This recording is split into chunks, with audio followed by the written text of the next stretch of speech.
no matter where the motivation comes from. It is a good thing for a blank slate, that is, just starting out, to have some motivation. So during my playtime with the other kids, I could explain some things about the games and toys they were playing with, as well as the natural phenomena and principles of the environment around us. For example, I could explain that the plastic bag parachute falls slowly because of air resistance.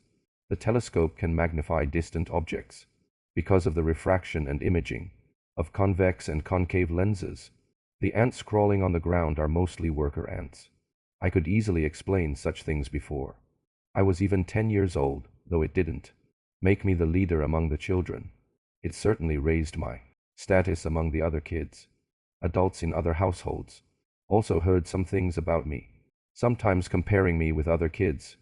It seemed that in their eyes, I was somewhat well regarded. There was a boy who lived nearby, and our family's children often went to each other's homes to play.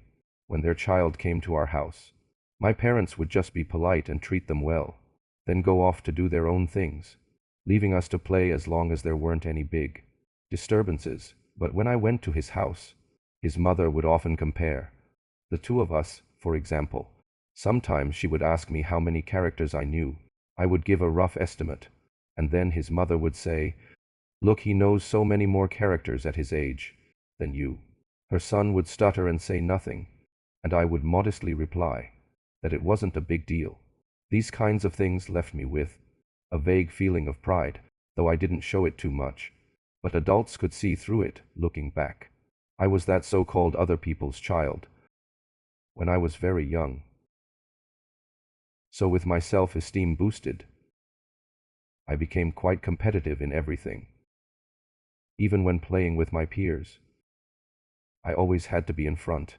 When running during games, I would do my best to win, and if I lost, I would feel upset for the whole day.